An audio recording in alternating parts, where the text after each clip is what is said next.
Well, hello, happy holidays, and good evening to you. Welcome to Satsang. In this Satsang, we explore real spirituality for real people. It's not a place for us to get together and just be philosophical or announce to the world that we are awake, or tell everyone what level of enlightenment we are at. We are here because we want to be free in the world. And so I welcome you here. So I want us to shut down our eyes and just start with a prayer and an invocation. And as we join together in satsang, again, we are humbly practicing this real spirituality for real people. We bow before Lord God, the great masters, the Buddhas, the Dakinis, the angels, the archangels, all the great beings of light. We call upon you now to shower us with grace, to open our hearts, to make our minds clear, to give us the strength to be fully present, awake, and aware, so that we may receive these teachings. We may take them in fully to heart. We may investigate all the places inside in which we are veiled, or confused, or lost. And we call upon you, great ones, to support us on this path of love. Okay. And so we can gently open our eyes again if you like. And I'm going to ask you all, how has it been going? How's the path been for you? I want you to take a moment and just gently reflect. And so many of us have traveled over the holidays. We've spent time with family and with friends. And others of us have, been in kind of that Lonely Hearts Club where we're just doing the holidays alone. But I want us just to take a moment and to really look at this question. How has the path been going? And as we get near New Year's, we reflect on this last year, and it's always good for us to reflect and to be deeply honest. And just noticing what has been working and what has not been working. And so whatever it is within you that's been working, let's give you a big pat on the back and high five and tell you, way to go. Good work. Good job. But for the places inside that haven't been working, places we've tripped, whether it's with self-judgment and criticism, being harsh with ourselves, or as we commune together, within the Sangha, maybe we've been harsh or judgmental, or sometimes we just get confused by other human beings. I was out in the mountains today, and I was kind of pretty far up there. And, I saw this lady driving a big dually truck. For those of you who don't know what a dually is, that means it has 6 tires, 4 in the back, big Dodge truck. And she had a giant horse trailer with her. And if she had any sense, if she had any knowledge, she wouldn't have been way up in the mountains, because it's starting to snow here in Colorado. I mean, it's in December here. The roads are rough, the roads are skinny. And she was doing this thing where she was driving a big trailer. And if you've never driven a big trailer before, whenever you drive a big vehicle like this, especially a trailer, you want to make sure that wherever you're driving, you're able to turn this thing around. You're able to turn it around. And luckily for her, where I was, was just the right spot for her to turn around. But I saw her, like she really pulled into this spot as like a big camping spot where I was. That she had to go off-road to turn this thing around, and it was pretty muddy and rough. And, luckily she was able to do it. Otherwise, she would have been in a really tough situation. And again, just to clarify where I'm at, like it's in the back country. These are dirt roads. And then it become 4x4 roads. So I was on a 4x4 road. And you don't want to bring a big trailer in the direction of snow. Way up in the mountains. Like it's a recipe for disaster. And often on the path, you'll run into people. I mean, we don't have to go very far to run into people who are confused and who are lost, who don't know what they're doing. And now sometimes that's us. Sometimes that's us driving our big karmic trailer. We want to go to the deep end of the pool with all this karma, and we jump in the pool, we jump in the ocean, and we start to sink, we start to panic because we're holding on to too much. And so in this world, we will meet people who are, I'll use this therapeutic term, crazy, insane, we could say mentally ill or just quasi-mentally ill. And again, like sometimes the people we meet are insane. Sometimes the insanity is within us. It's within us. And it's important for us to smile. It's important for us here on the spiritual path to have a big, open, compassionate, and forgiving heart.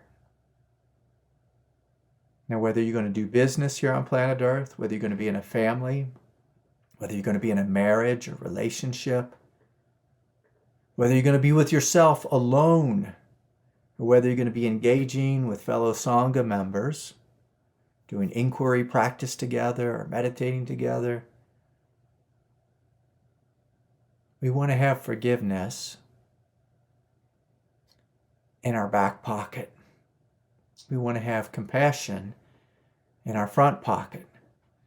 In our other front pocket, let's have some discernment. Let's have some discernment and know that humanity is suffering and they're confused. And so as we gather together in satsang, again, I'm going to invite you to shut down your eyes. And we're feeling into the quiet goodness of our heart. We are reconnecting to our divinity. We are reconnecting to our spiritual power.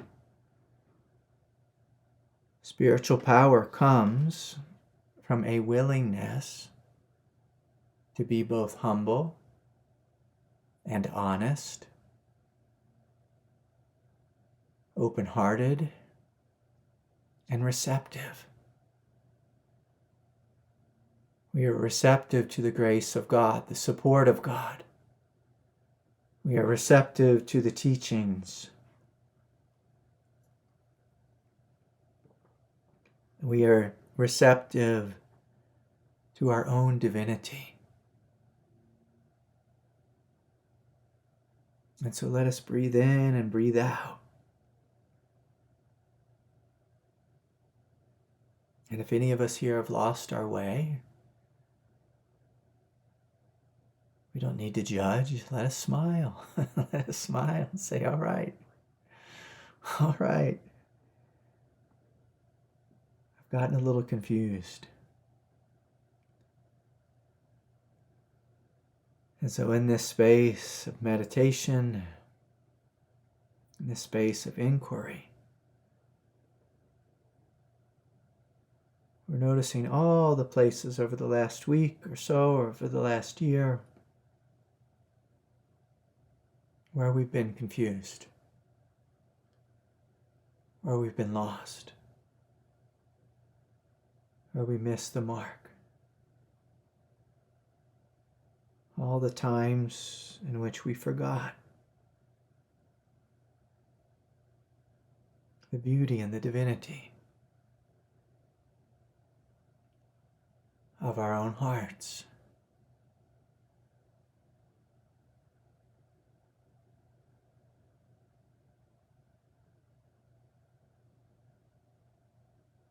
And so as we breathe in and breathe out, we are reconnecting to that which is good and true and beautiful about your nature. We are connecting with that which is good and true and beautiful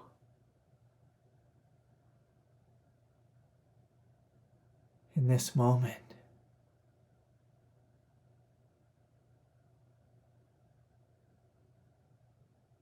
And so let us open to the spaciousness of the sky.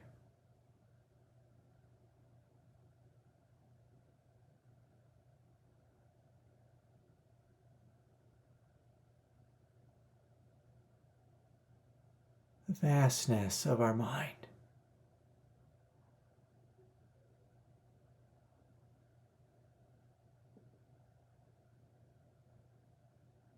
The sweet and tender quietude of our essence.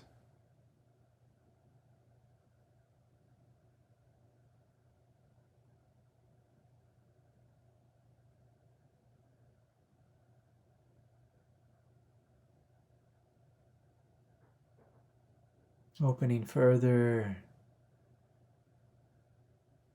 including the love and the tenderness of the heart.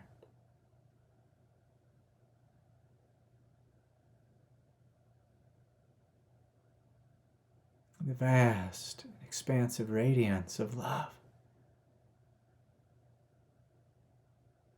That is your true nature.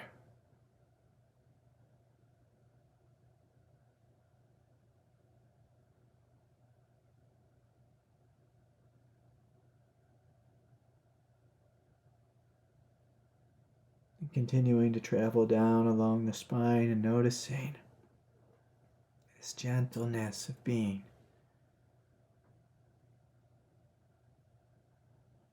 Profound innocence. As you open right below the heart.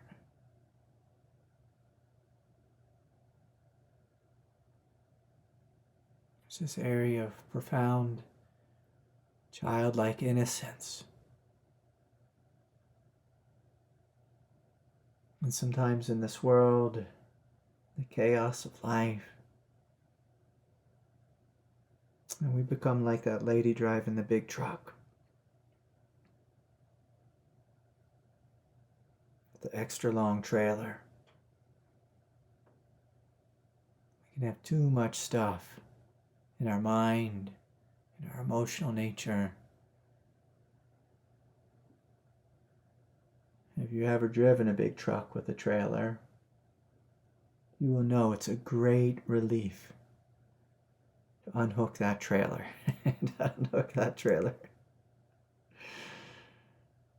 Just knowing you don't need to worry about anything behind you. And so we're letting go of the past. We're giving ourselves permission to be renewed.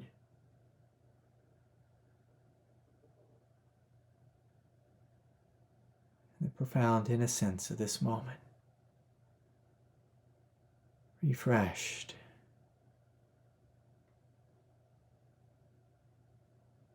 And as you do so, you might notice this very pure quality of wakefulness flowing throughout the spine.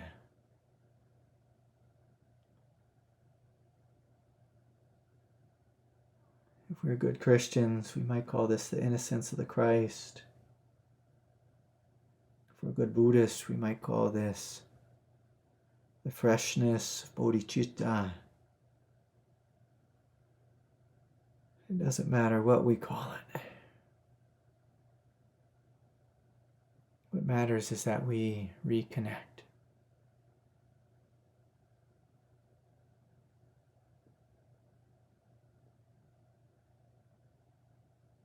This spiritual power and authority.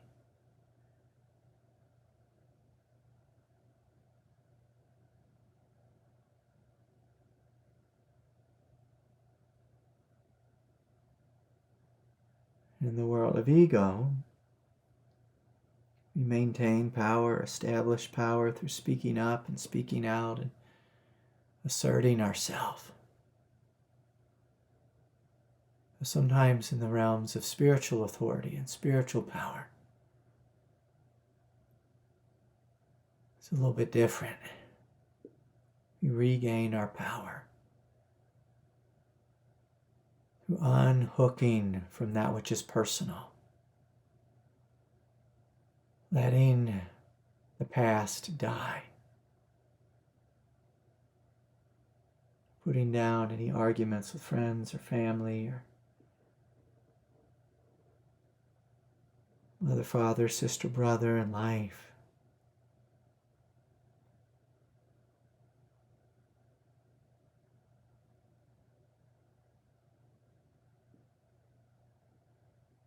We allow ourselves to be renewed.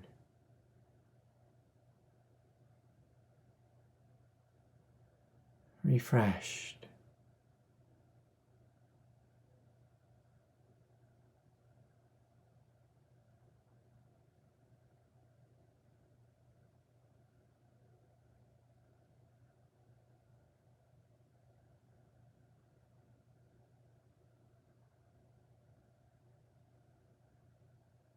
As we're breathing in and breathing out.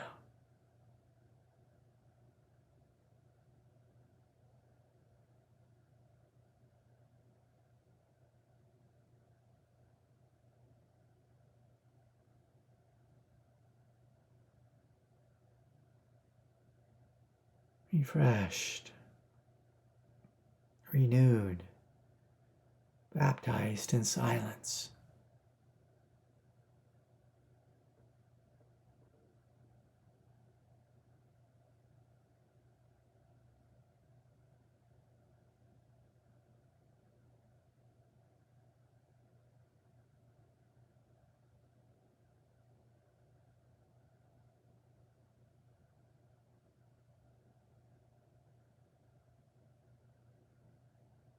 And some of you here may notice heaviness in your heart, your throat, your head.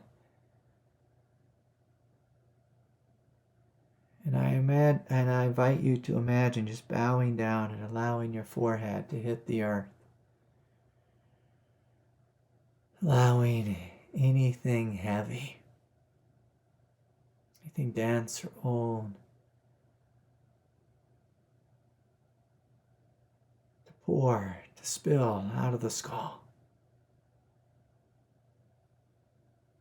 Releasing any density.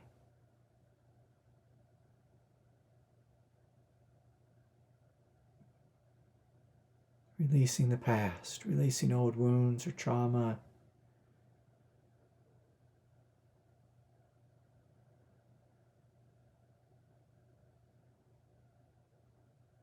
As we drink from this cup of silence.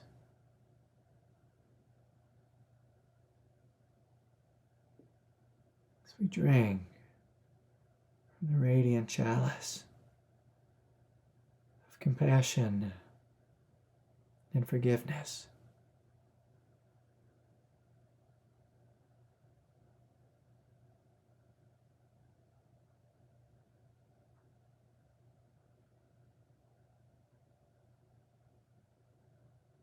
Inviting a new order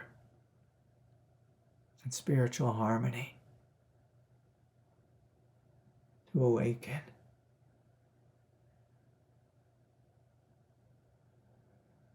The head, the heart, the hara,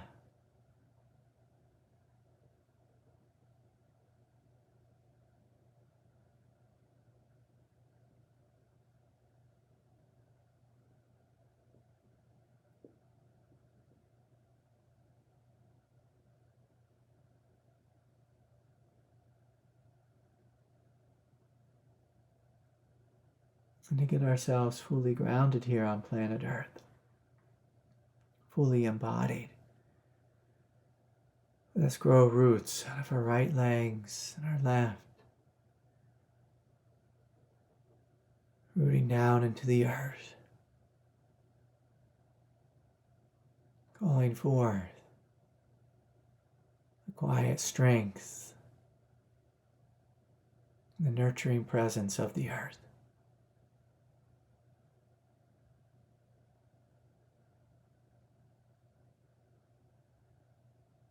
So let's take some breaths here, being nourished by heavenly grace from above. This quiet, cool depth of the earth.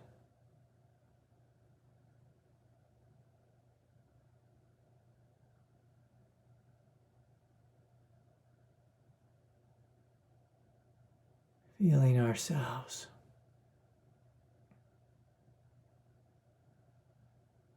as noble Buddhas, yogis, goddesses, yoginis,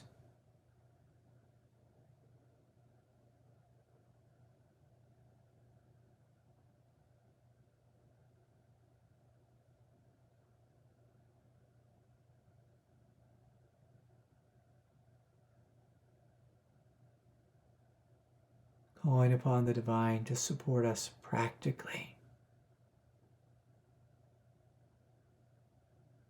here in our human form.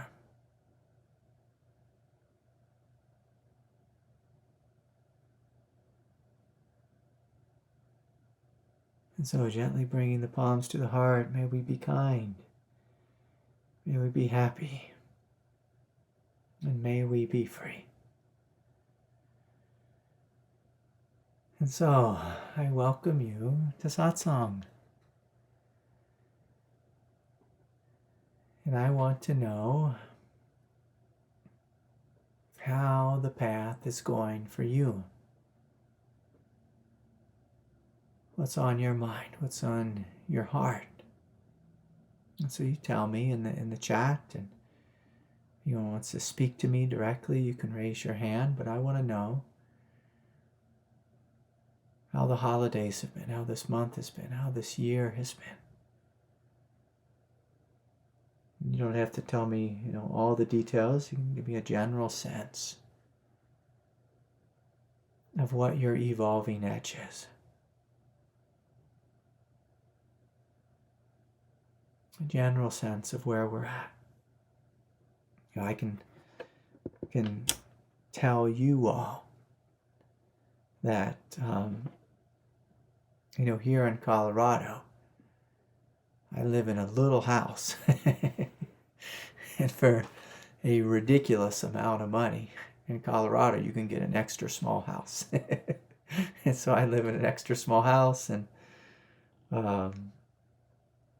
my daughters are home from school, and my mom's here visiting us, and these two little puppy dogs, and we're all tripping over each other. And sometimes there's been agitation and irritability in the house.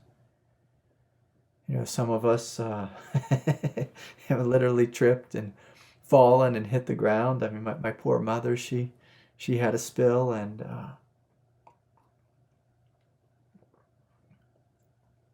it's just hard. It's hard being human. It's hard being human. We've had friends and family and in the hospital, and we're doing a lot of praying, a lot of forgiving, a lot of letting go. I personally have been taking some time alone, which you find that in the family. Like sometimes the family wants all of us to be together all the time.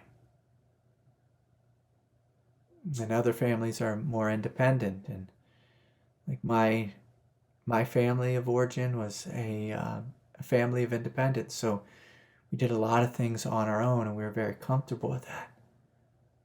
My wife's family, they do everything together. And so we all know this, just when we bring together husband and wife or partnerships, and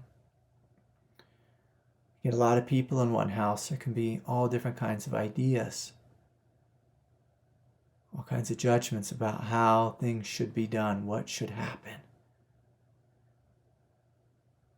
And sometimes we think, oh, one day if I get to be enlightened, well, I won't have any problems. It's like, you might not have any problems, but those around you will still have problems with you. And that becomes a problem for you. And so here on planet Earth, there's no escape. No escape from the difficulty, the pain, the confusion of life. And so, as spiritually empowered beings, when we find ourselves in a place with no escape, oftentimes we need to drink from the cup of forgiveness. We need to offer the cup of forgiveness. We offer compassion to ourselves and to our nervous system. We offer compassion to others and their nervous system. And often we think of compassion as being just so loving and tender all the time, but one of the definitions that I love of compassion is understanding. This knowing that the person who raised their voice to you, they're hurting. The person who judges you, they judge themselves. And they're struggling. You may have had difficult parents. They may have had the same parents as you, but a different experience of them. They might not have the skills that you have. They might have better skills. We might need to ask them for forgiveness. And so I encourage us to be real on the path. And sometimes people think being real means that we're honest and we say everything we think. That's not being real. That's being emotional. That's being having no boundaries is what that is. Being real is looking out at life and realizing, oh, sometimes I'm confused. Sometimes they're confused. Sometimes we're both confused. Sometimes all of us are confused together. And it creates a big, giant mess. But as spiritually empowered beings, we know that sometimes we need to walk away. We know that we need great periods of silence. Just to allow our nervous system to calm down and for us to reconnect to our divinity.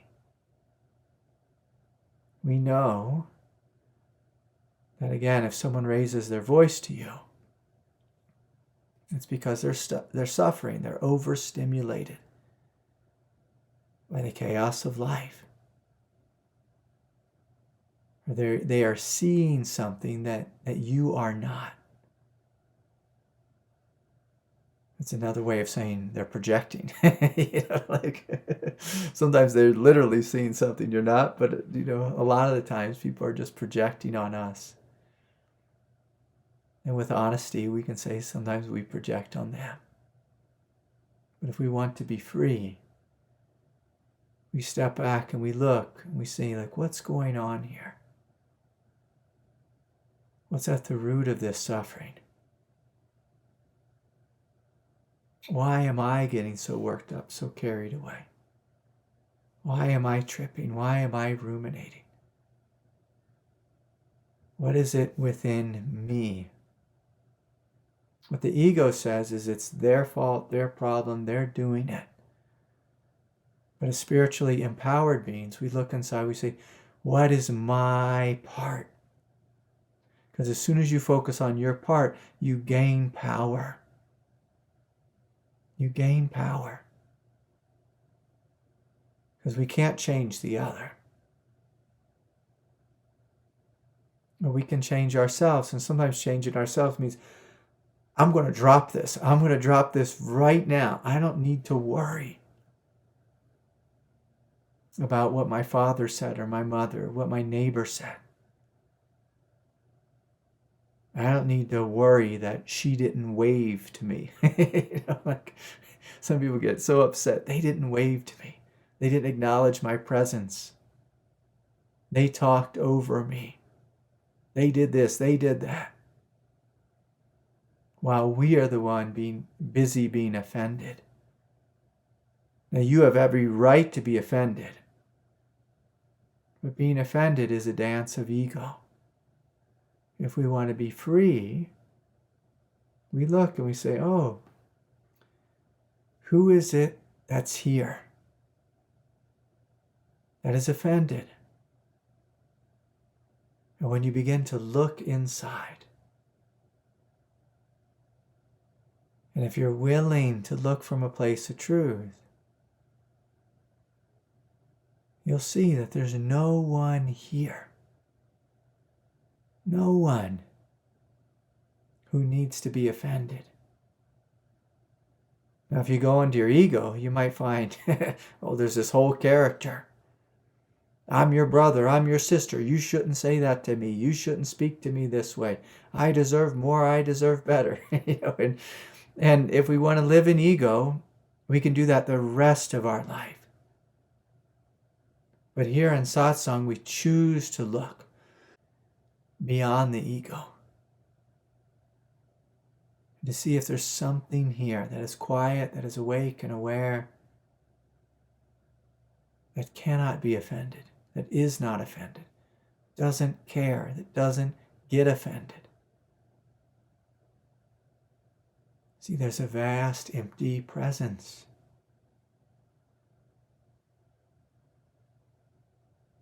When we look inside, you might discover a consciousness which is as vast as the night sky.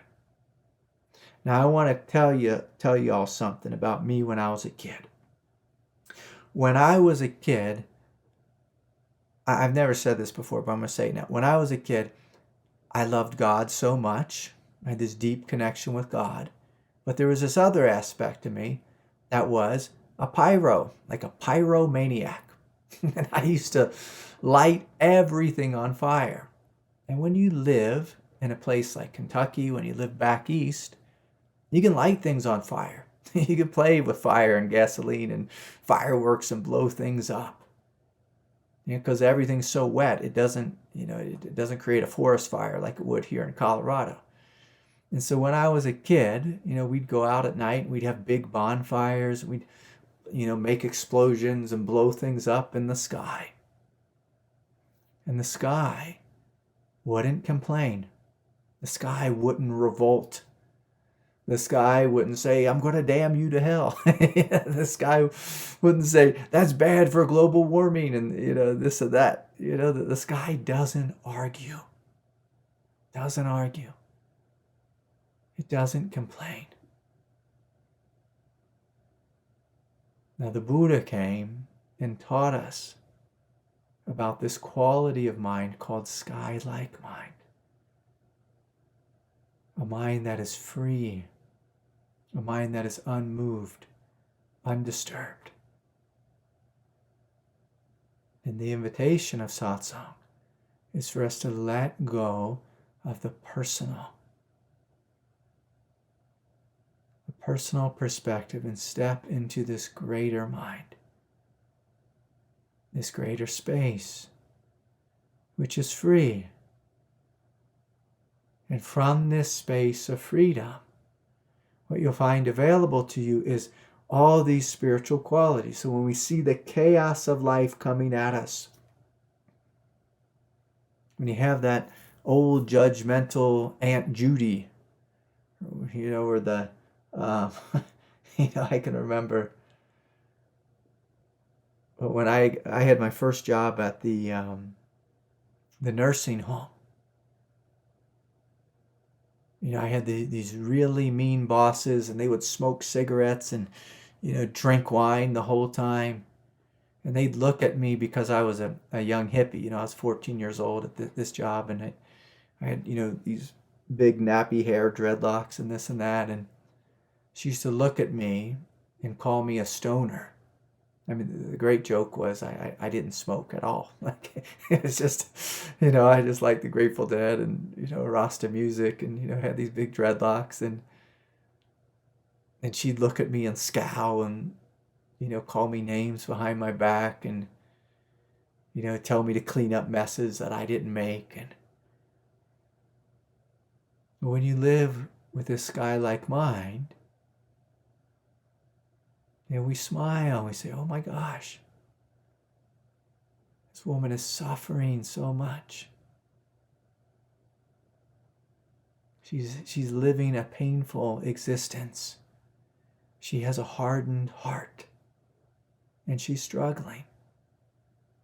Now, a sky-like mind can forgive, can transcend, can look with compassion, can look with emptiness and just, I don't need to worry about this, but if I want to get paid, I'm going to clean up the mess that I didn't make. But I don't, I'm on the clock, so my job is to work. My job is just to work. I don't need to take offense and say, this isn't in my job description or some stupid thing that people say sometimes. I'm just like, look, I'm being paid, so I'm going to work. I'm going to work. I'm going to take my money. I'm going to move on. Move on to a greater job one day, a greater place where my boss is God. Not some foolish, broken-hearted individual. When you have a sky-like mind, we can pray for their soul. Say, God, will you be with them? Will you take care of them? Will you hold them in your love? And so this is the invitation of Satsang. Okay, so now I'm going to take a look here in the comments below, just seeing what's here. This is from Lauren. Lauren writes, I'm learning how to have fun, be a human, and not take myself and my life too seriously. I'm doing deep healing and integrating. Lauren, I am so happy for you. So very happy. Because, Lauren has had this disease that I had for a long time on the spiritual path. It's just like so serious on the spiritual path. When I was with my teacher, I was like dead serious, and then I met another teacher, Lama Soltram, and, I'd come and go on retreats with her, and, she gave me the spiritual name in Tibetan, a lion of the Dharma, because I was just so dead serious all the time. And, now, on the spiritual path, I might have a different spiritual name, different spiritual name than the lion of the Dharma. But, I can be serious, I can turn it on, and I can turn it off. And we want to be able to have that inner flexibility. That's what true yoga is about, this inner flexibility of consciousness. Or if we need to be serious, we can be serious. If we need to have clarifying wisdom, boom, we cut through it. If we need to transcend, we rise above and we transcend. But many times on the path, it is so healing to have a sense of humor, to have a sense of lightheartedness. Because with lightheartedness, the heart opens and you begin to see the beauty and the intimacy of life. The beauty and the intimacy of life. And we need a sense of humor here on planet Earth because there's just so much pain and suffering. And when we have a sense of humor, when we have this lightness of being, it renews us and refreshes us. Okay. I want to hear from Greg here. Let's call upon Greg. Greg, are you here? What's up, family? Hey, Greg. Yeah, good to see you. Yeah, good to see you. Thanks so much for all the help this year, Craig. I appreciate you, and I know everyone else here does too.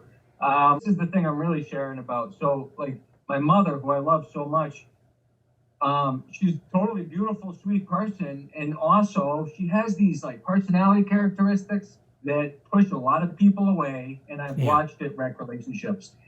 And I'm not struggling so much with that. I've been through that. I'm fine with it. I really am. It's more like I'm up at this point where it's like she's needing me to. I can tell that she needs help. She needs Yeah. me to call her out on some of this stuff.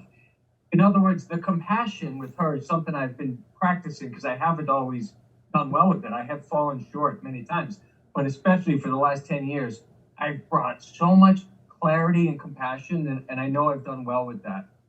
But clarity and compassion, or compassion isn't always going to be like just sit there and feel love and be kind to her. It includes that, but sometimes that falls short because these characteristics of the way she interacts with people, which pushes so many people away from her, it's like I'm happy to ignore it, but it's causing problems for her, and it's hard for me too. What I'm getting at is like I need to have these conversations with her and call her out on certain things. Not because, oh, I got to show you that you need to. Sure. No. But because she's not seeing her side of the street here. You know what I mean? And it's like, it's getting in the way of a lot. No, of course. I mean, my question to you is, like, does she want your help? Is she ready for feedback? Is she ready? Is she willing to listen? Is she willing to receive this? Will it actually be helpful? Will she hear it? I mean, you know this as a counselor. Like, these are the questions we ask. I mean, we can offer advice all day long, but will it be received? Will it be received? I sense that she does want it, but Yeah. I still don't know if she can receive it. Yeah. I don't know if she can hear it. You know what I Yeah. mean? She can't hear much in a conversation. That's like kind of the thing that's getting in the way to begin with. Yeah. So it's like the very problem is the thing that keeps me from trying to help her with the problem. Yeah. I mean, I always like to just gauge, like, will what I say be received? Is it going to be helpful? Like, are they going to take this in? Are they going to hear it? And if the answer is like, if it's no or just a little bit, like barely, like they're barely going to receive it, we need to start small. We need to start small and tell them really simple things, gentle things. And this is a skill. Like in the world of Buddhism, we call this skillful means, where we learn to speak to someone, in this case, our mother, in a way where she will hear us and she'll receive it. And so oftentimes, like sometimes I'll talk to someone and they have a massive issue, and I'll, offer them advice that just gives them just little tidbits. I'll start like so small with them. Well, maybe you might think about this, for getting in fights all the time with these people. And, there's all this resistance and, struggle in relationship. You just give them just a real little something, like a little bit of advice, just a little nugget. And just see if they receive that. And then you maybe just stick with that one thing. Like sometimes if we're, in the world of psychology, we know so much, we try to give people the grand theory of everything, and it overwhelms them, Whereas if we just give them, just a little nugget of wisdom, they're able to receive that nugget. Or sometimes we have to repeat that one little nugget, like 15 times. In gentle ways, in a variety of ways, whether it's over the phone or a little email or a little text here and there, and really support them in being more patient or open-hearted, or, slowing down in their speech, or whatever it is, that your mother, that you think your mother could benefit from the most. So if you could crystallize it down into just like one little thing, one little nugget that she would probably hear, that she'd be able to receive, what would that be? And I've always known this. I'm not speaking as a clinician right now. I'm speaking as her son. Yeah. She has raging ADD. I'm sorry, it is what it is. Sure, but what, so if we take that down further still. Yeah. What's going on in her that's creating this ADD? Well, okay. She's never had. So my father passed 2 years ago. My father was an awesome guy and also a total tyrant. So, now that the tyrant's not around, she might just have all this anxiety or this angst that's coming out of her system, And so if we Yeah. look at what's healing for that, I mean, I hate to say it, but often what's healing for that is giving her the space and just listening. But you see, like the people around her have had it with that. And so any way we can support her in managing her anxiety or her angst, whether that's teaching her to breathe or to relax or, encouraging her to go on walks or exercise or whatever it is, so that she can burn up some of this energy on her own. I'd be looking for a little nugget of wisdom like that, because we can tell someone they have ADD, and that doesn't help. Yeah. What helps is, it's like, okay, what's at the root of this? I can remember when I was a high school teacher and I had, just a room full of kids with ADHD. Like the thing I want to do is I want to take them out of the classroom and just let them run. And when I would let them run and just be crazy maniacs for a while, then I'd bring them back into the classroom, then they'd start reading their books. But if I tried to force them to read, right away, they'd be bouncing off the walls just like crazy. And so a lot of times, if you've been in a relationship for that long, we need to run, or we need to find a way to breathe or to self-soothe or whatever it is, to help her. But often, as like sons or daughters, we try to offer advice of correcting their behavior. And I always like to look at, well, what's at the root of this? Whether it's anxiety or angst, and how can we plug that into a way where she can have some self-soothing, some relaxation, some peace, so that the root of this thing falls away. And then all of a sudden, we just notice the anxiety decreases as a byproduct. Okay. And I'm thinking about writing a letter, by the way. The reason is because I can say it in a tone which she'll hear the love, and she won't just hear rejection and critique. Because she's not getting critique. And also, I think because she's intelligent, she can take in a letter. Sure. If it's a conversation, she's just gone. Yeah. So I think and what's hard too is, like, oftentimes if we're the son, our mom, especially if dad's gone, like sometimes they'll project, father onto us or whatever it is, and things get real messy. But like you said, if you write a letter and throw in lots of I love yous and I care so much about you, and I like to, sprinkle in some of their good qualities, that she has, and that just helps it, to kind of help the ground so that she can receive, some of these seeds of wisdom. Yeah. Yeah, this is awesome. beautiful. Yeah. And best of luck with it, Greg. Best of luck with it. That was very helpful. Yeah. Bye, everybody. Yeah. So nice to have you. Yeah. All right. Let's hear from, we'll hear from Catherine here. Hey, I just wanted to kind of like riff on ADHD for a little bit. Yeah, please. Because I have an ADHD diagnosis, and it's something that I feel like the verbiage around that has been useful, and like trying to understand. This has been part of like my interactions with Kay too, is like deciding whether or not to be on medication for it, and like, can I do my life without medication, and like how it affects my spiritual practice. And I have lots of question marks, because like on one way, and from one perspective, like I understand that like if I just had enough time and space, like this ADHD thing, I don't think it would be a problem. But because I have to navigate like a pretty complicated job, at least for me, and it's not like I want, because like I don't enjoy taking Adderall. Like I just switched to, I'm having to disclose this for anybody who like this might help, is like I'm switching to Ritalin because I'm hoping that, anyway, Adderall's a tough drug. It's like not fun to take, and like I'm trying to stay relaxed, but it's like, and maybe this information might be useful, but it's like I notice myself trying to like stimulate my nervous system just enough to lock into gear to things that aren't perfectly aligned with what I know is like my purpose and my heart's calling. Yeah. And that's really kind of like what it feels like, what I'm trying to navigate with it. And I guess I just needed to articulate that.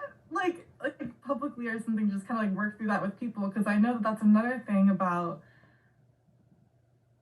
how what like my neurodivergence is, and I think like we're relearning like neurodivergence is really what I'm noticing is kind of like maybe like code talk for all of these other ways that our consciousness begins to function when we're Mm-hmm. working in like group fields and things like that. Like because I know right now like I'm using everybody's resources to help me understand what it is that I'm talking Yeah. about. It's Yeah. like, Yeah. It's beautiful. And, I often, like, I'll say this, with transparency, yeah, I remind myself every day that human beings have been outside yeah, for hundreds of thousands of years. Yes, since the beginning of time, we've been outside. We've been connected to the hugeness of the sky, the depth of the earth, and we would hunt and we would kill and we would,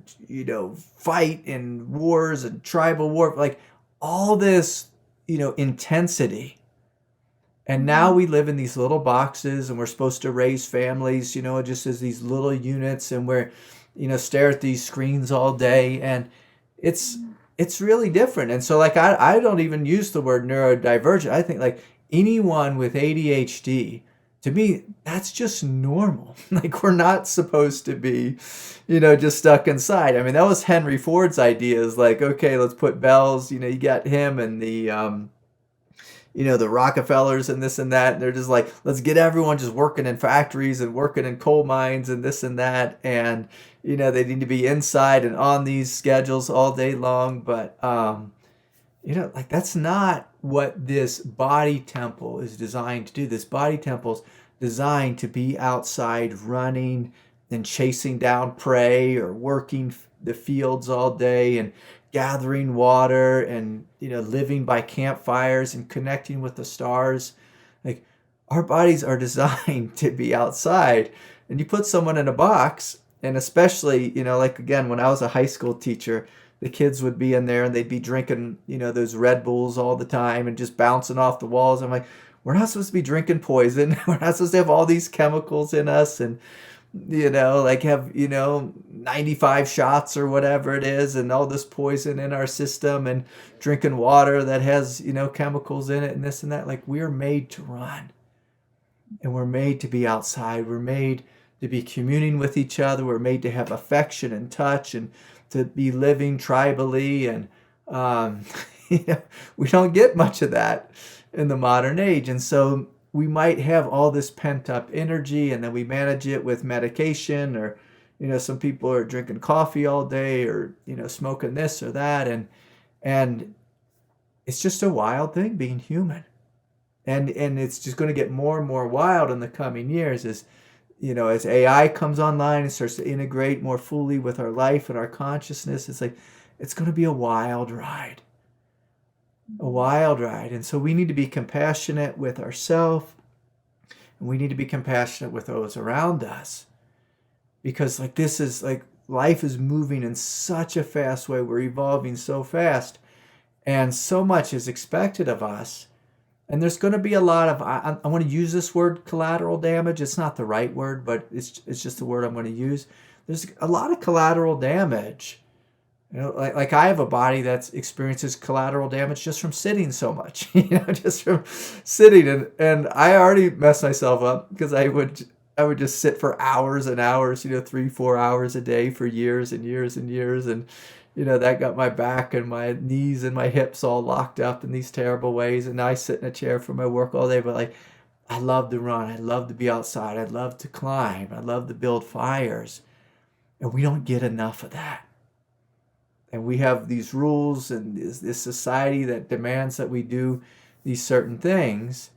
And inside we might have a human consciousness that is screaming.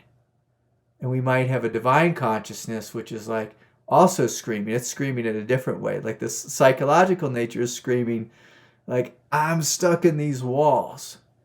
And then we have a spiritual consciousness, which is like, you don't know me because you're not outside communing with the stars. You're not communing with the earth. You're not communing with the hugeness of the sky or the seasons and this and that.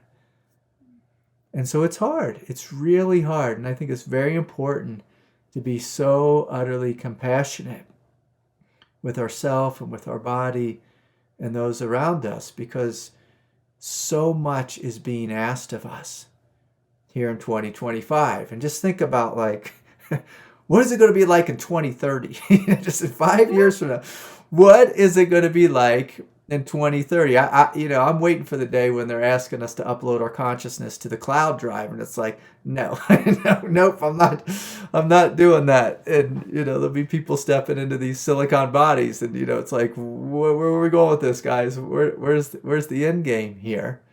And I'd like to have faith that there's some intelligence that's leading this. But sometimes when I look out at the world, I encourage us to have a great level of discernment and caution. And what I find is more and more time we spend outside, communing with nature. Things like ADHD, it's like, do I have ADHD or not? Or is it just something that's an environmental circumstance, when I live in a city, or if I live in a house, or I have this type of job. And so it's a crazy world. It's a crazy world. And I just want to acknowledge that. So thank you, Catherine. So come on, are we doing Catherine or Ryan? It's Ryan. Oh no, I didn't change it on this one. Yeah, you got to change it on the screen. I know. You got to straighten us all out here. So anyways, Ryan, thank you so much for showing up and sharing your heart. Yeah. Sharing your vulnerability. Thank you. Yeah. All right, I'm going to just look in the comments just a little bit more. David Moore says he's blasting off from within. I love it. Terry says she's letting go of doubt, confusion, and the need to control in favor of deepening in trust. Witnessing my body magically healing itself, which helps with the trust factor. I see how I'm being so loved and cared for by the Divine Mother. Understanding how to receive love more fully, because I'm seeing how afraid I was to receive. Yeah, thank you, Terry. This is good. Learning to trust life and not take it too personally. Finally, only beginning to grasp that anything is possible, which is blowing my mind, which is a good thing. Sorry I wrote you a book, Craig. Terry, you can share a lot. Yeah. And I think all of us can identify with this. We have a mind that tries to control. And it does so because of fear. And it does so also just because everything is moving so quickly. And this is one of the great spiritual qualities, is when we can step back and we can see life falling apart and coming together, and falling apart and coming together. And this ability to stay calm, to stay peaceful, to breathe in a deep sense of peace and out a sense of love. And if we find ourselves tripping, we find ourselves falling face down into the mud, we get up, we clean ourselves off, we forgive ourselves, we forgive the mud, we smile, we learn, we grow. And as we do so, we gain in the sense of strength. And we begin to discover, like Terry's discovery, a deeper sense of trust. And on the other side of trust, one of the things that I love that's on the other side of trust is we begin to discover that anything is possible. Anything is possible. I had this funny moment where just earlier today, just like the whole family was falling apart, everyone was tripping all over each other.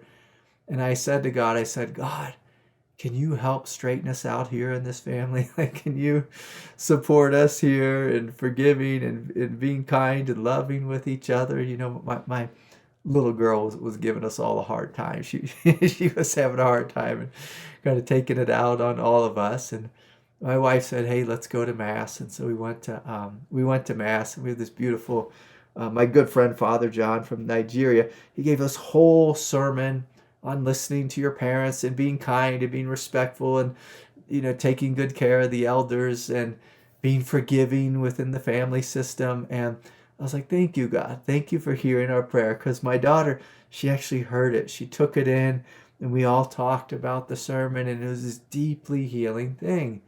And I encourage us all to play with us if we're struggling.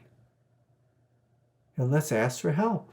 Let's call upon the grace of God, saying, God, lead me, direct me, show me the way. And sometimes it'll come, in the form of a sermon. Sometimes a friend will give you a book. Sometimes it's a YouTube algorithm that just pops up and magically delivers you the perfect video at the perfect time.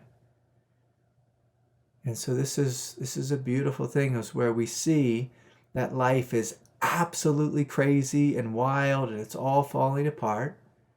And at the same time, when we step way back, we connect with our true spiritual nature, and we open with humility, we see, oh, the grace of God is here, teaching us from within this wild matrix, this wild mess that's happening before us. We see that God will come to us and whisper. Oftentimes God is the quietest voice. The divine is the quietest voice, whereas the wild reality is the loudest voice. And egos always listen to the loudest voice. And as spiritual beings, our job is to listen to the quiet voice, the voice of stillness, of peace, of truth. And so, let's see what else is here. Anne writes, everything was beautiful with my family here for Christmas. Everyone got along and the kids loved each other. I was able to work. My brain was mostly functioning. And so Anne's referring to this as, sometimes as we're waking up, there'll be aspects of our cognition that fall away into emptiness. The ground kind of falls out from under us, and we don't always have all of our mental capacities. And this happens, right before a new capacity is coming online. God will come into us and empty us out, and sometimes, things get a little bit nutty on the path. But Anne's saying it was working out. Now I am very happy, alone here in my extra large house, resting in silence with the birds. For some reason, the energy in my spine is overactivated all the time now. Yeah, and this is one of the things that happens is, we can have all this chaos of the family, and then we say, okay, now I'm just going to rest in silence. And as we rest in silence, God, starts to turn up the heat, starts to turn up the spiritual fire, and often we forget, that this world we live in is a giant school, a school of growth. And sometimes we're growing, with our family and being more compassionate and forgiving and kind and letting go. And then other times, as we retreat into silence, this massive spiritual fire begins to wake up from within us. And then we have to grow in this spiritual fire. So sometimes I look at God and say, God, are you going to give us a break every now and then? And sometimes God does that and takes us into this great void. And then when we're in the void, our mind might come forward and say, oh, I'm not feeling anything, and where's all the spiritual juice, and where's all the energy, or I feel alone and abandoned. Meanwhile, God is just trying to empty us all out. And so, I'm going to invite us to shut down our eyes and just acknowledge wherever we're at on the path. Let us call upon the grace of love, the grace of great spiritual strength and power and stamina.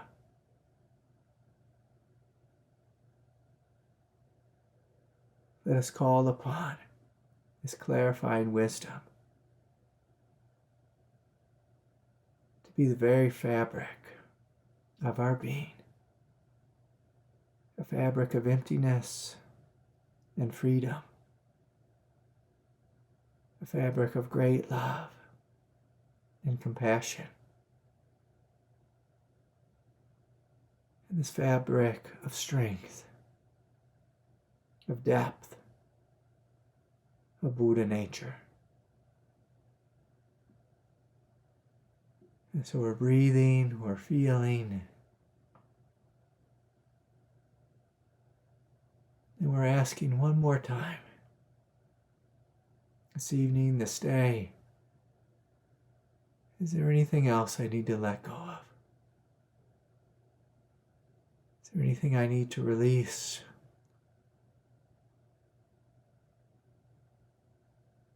Is there any old struggle or pain or confusion that I'm ready to be done with?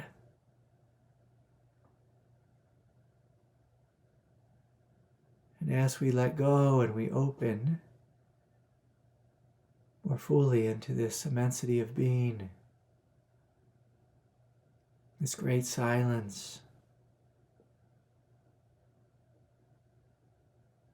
let us ask, God, is there anything I need to hear? Is there a greater truth which needs to come forward?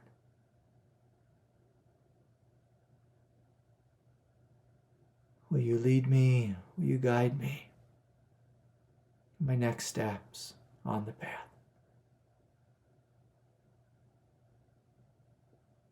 So we invite our head to be clear, vast, spacious, and open. The heart to be loving and radiant. And our hara to be rooted in Buddha nature. With that, let us pray for the awakening and freedom, the happiness and joy and peace for all beings throughout all creation, throughout all time and space. And so much love and respect to each of you. And just a gentle reminder, New Year's Eve is Wednesday, so no, I won't be offering a meditation or the Kundalini group. But if someone else wants to step forward and offer one of those, I fully support you. So much love. Happy New Year to each of you. And I'll see y'all next Sunday. Good night, everyone. Much love.